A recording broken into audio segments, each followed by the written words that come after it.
Tonight, a story you'll only see on 11 Alive. It involves a former police officer. Now, you may not recognize his name, but you probably remember the video from one of his traffic stops. I've just seen way too many videos of problems. But you're not black. Remember, we only kill black people. Yeah, we only kill black people, right?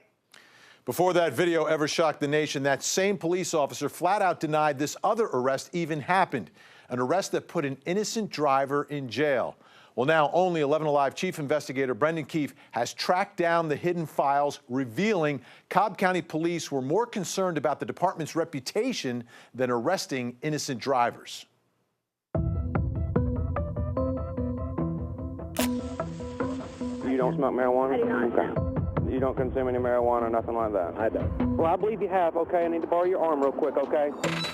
The drug recognition expert did not believe these drivers. Are you arrested because you think I smoke marijuana? I believe you're impaired by cannabis. Yes, ma'am. All three gave their blood to prove their innocence. Can I take a drug test? Anything, please? The charges were dropped months later when all three blood tests came back negative. As far as the individuals unjustly arrested, I think at the time of the arrest, the officer felt that they were making a just arrest. Will you submit to the state administered chemical test of your blood and urine under the in-flight consent law?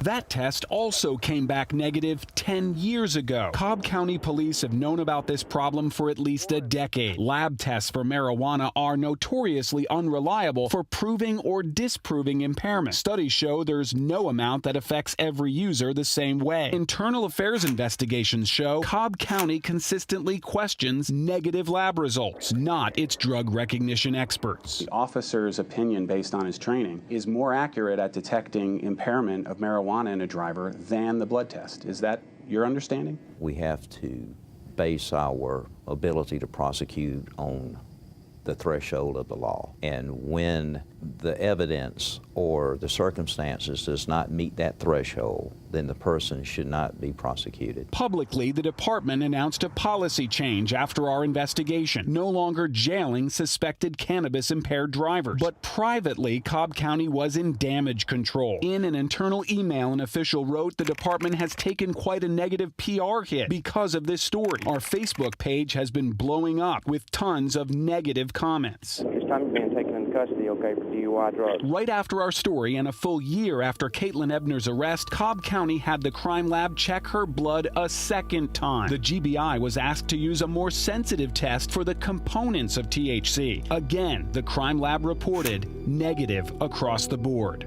Did they ever apologize? Nope, they never apologized. Officer Abbott did say, I know you don't trust me, but I'll always be there for you. And my response was to put me back in jail again for something I didn't do. Lieutenant Greg Abbott, head of the DUI task force, was praised by county officials for this 5-page internal memo attacking our investigation, falsely claiming we allowed Caitlin Ebner to lie on camera. Those 3 cases fit Keefe's narrative that Officer Carroll was making bad arrests. He wrote that there were no other negative blood tests for arrests by this officer where the drivers denied consuming marijuana. 85 arrest reports. This is what the Cobb County Police Department gave us when we asked for every DUI arrest Officer Carroll made in 2016. But Officer Carroll made 90 DUI arrests last year, not 85. Yet the Cobb County Police Department had no problem reporting every arrest to Mothers Against Drunk Driving, for which Officer Carroll received a silver medal last year. So why, when we asked for every arrest, were 5 reports missing? I'm going to ask you a question. I need you to be perfectly honest with me, okay? When's the last time you smoked weed? I don't smoke weed. You don't smoke weed?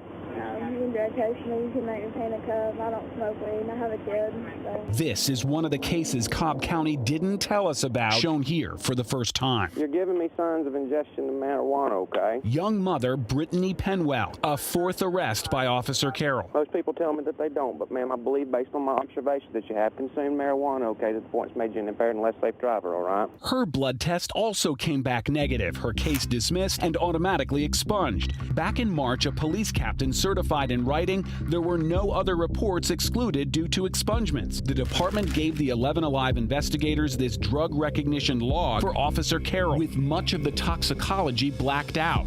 But we obtained this unredacted copy shared internally among commanders. Hiding behind those redactions, Penwell's negative drug test and yet another negative tox report for a 5th marijuana arrest, dismissed for no traces of marijuana in the blood. 2 more negative tests, hiding behind Cobb County's black marker. Yet the DUI task force commander told his superiors, we picked the only 3 cases. Lieutenant Abbott wrote to his new chief before our interview, why are we still speaking to this dishonest guy? Lieutenant Abbott commands a unit that has the power on a single officer's opinion to lock someone up. If he is willing to alter the facts to fit his case in a written document, an official document, how can we trust him to not alter the facts in a case that might result in someone losing their freedom? I've always known him to be an honorable person and a good officer. I've just seen way too many videos of cops. But you're not black.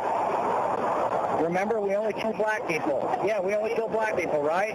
All the videos you've seen, have you seen black people get killed? This is the DUI task force commander in a video that surfaced shortly after our interview with the chief. Lieutenant Abbott retired in lieu of termination. Remember, we only kill black people. Yeah, we only kill black people, right? All right, Brendan, 3 out of the 5 negative drug tests were in the ones that they didn't. Yeah, exactly. So we got those 85 reports, right? Right. But 3 of the 5 negative drug tests, well, they were expunged, to be fair, right? Right. So someone might suspect that, hey, are they covering something up here? Well, again, these are expunged cases, but we specifically ask for those expunged cases. It turns out the captain in charge of the records, he does have access to those records, but he said that essentially it was a lower-level staffer who pulled the records and couldn't see them because of a software design. Software design. All right. Here's the other part of this, right? You've got the first victim, right, retested her blood. So do they think that their testing by a police officer is better than the blood test itself? Well, yeah, they do. They've said that on the record. They believe the officer's training, essentially, and the officer believes it. It's the training, not the officer, that he can actually see drug impairment that the blood test doesn't pick up. That's why the GBI actually is going to be lowering the threshold. Because of our story, they're actually going to be doing deeper testing because of Cobb County's complaints. And Brittany Penwell, by the way, who you saw, that new case that we discovered, right. She's now the 4th plaintiff suing the Cobb County Police Department along with the ACLU. All right, thanks so much, Brendan. Now, Brendan's investigation spans back months.